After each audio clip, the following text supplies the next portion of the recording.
What is up? I'm Gareth, this is Film and Photo, and today we're going to be looking at some awesome gift ideas for photographers.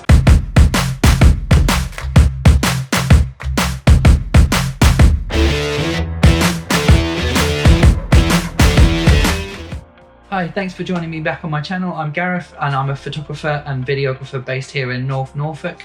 Today we're looking at a couple of things that my wife bought me for Christmas and that I just wanted to show you. The first being the Movo MB200, which comes with this little kitty which screws into the base of your camera, and it then comes with this part which you can put on a strap on your backpack.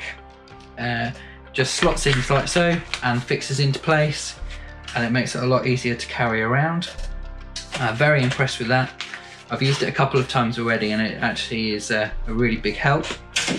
The other that I'm most excited to show you about is the Loupedeck, which I have not had a go with yet, so I'm going to show you it and hopefully get it all set up while you're watching, and then you can see sort of how easy it is to pick up and how quickly it can make a difference.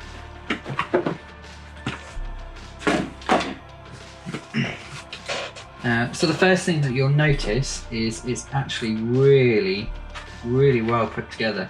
I mean, they've put a lot of effort into the boxing and into the product itself. It looks and feels really smart. So let's get this plugged in and installed.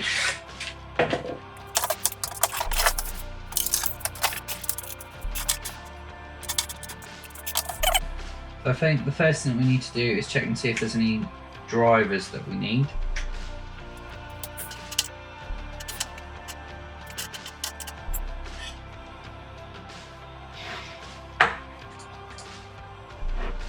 Set up.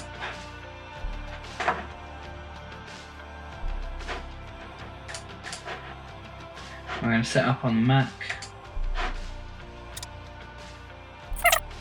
Really excited to use this. I've seen it used in a few videos, and I think it's going to really speed up the Lightroom process. So we're just going to wait for this to download.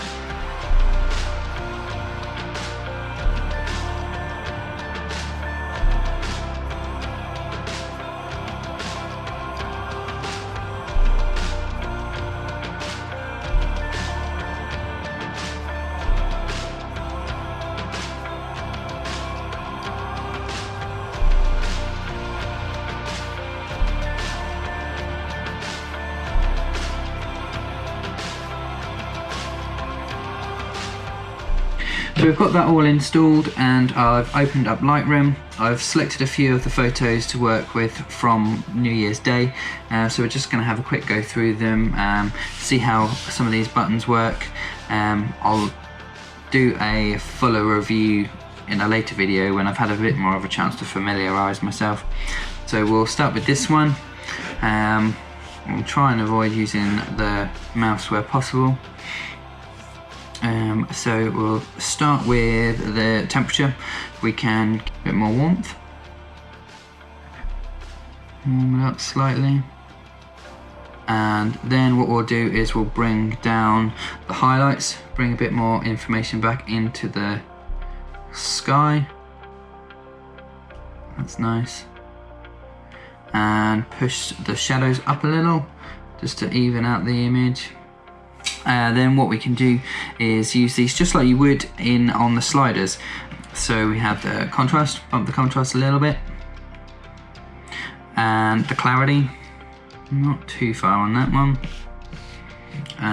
Pull the exposure down slightly. So this is all working pretty much. This is exactly the same way as you expect it to. D1 I believe is set to dehaze.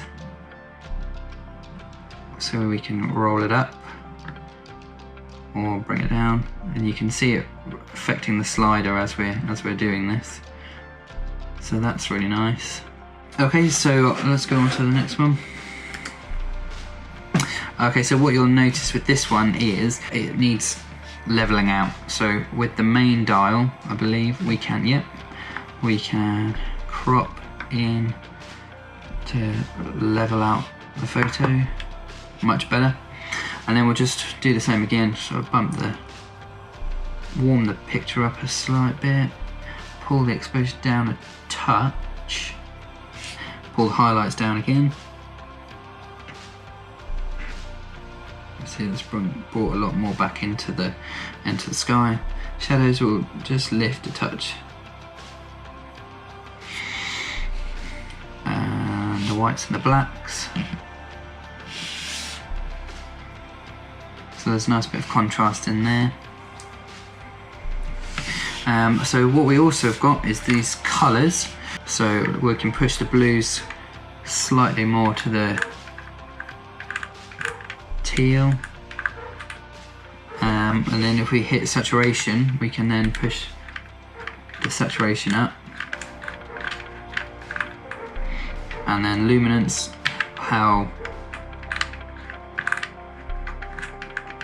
illuminated they are. So there's not a lot of blue going on in that one. Let's have a look at the reds and the oranges. So you can see them changing on the roofs of the buildings, which moves this luminance right down.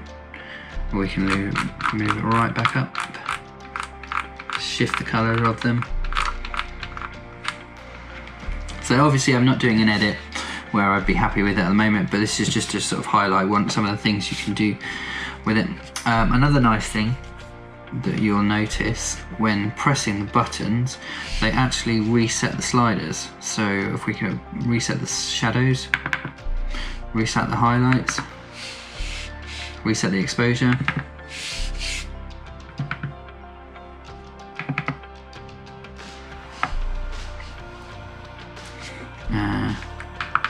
Yep, you can press the rollers as well. So let's go into a slightly more interesting picture, perhaps the fireworks. Actually, let's have a look at this one. Okay, so this one again needs to be realigned so that it's straight. Great, happy with that.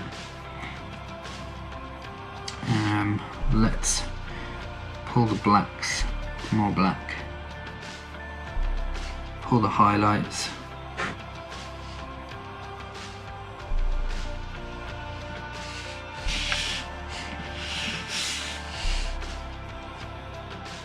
So we get a bit more information there in the fireworks.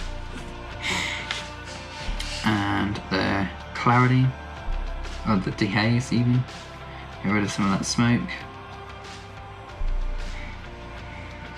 Do we need to play? Yeah, so this one's the sharpness.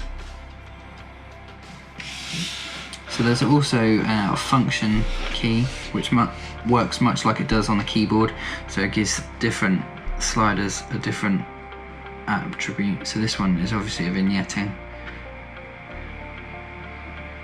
It gives it a bit of an interesting. And another nice thing you've got here is the before and after button.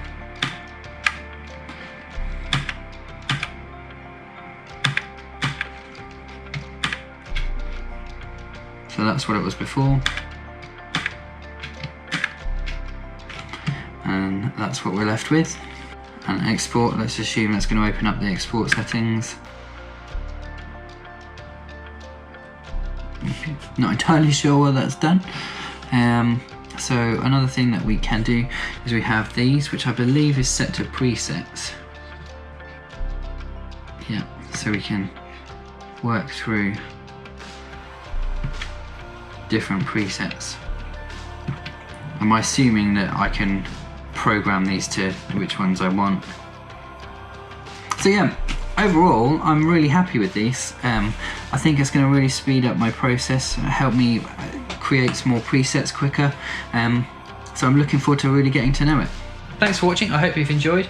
I plan on doing a full review of the Loupedeck in a future video, so please come back for that. If you like this video, give it a like. If you haven't already, please consider subscribing and give me your thoughts in the comments below.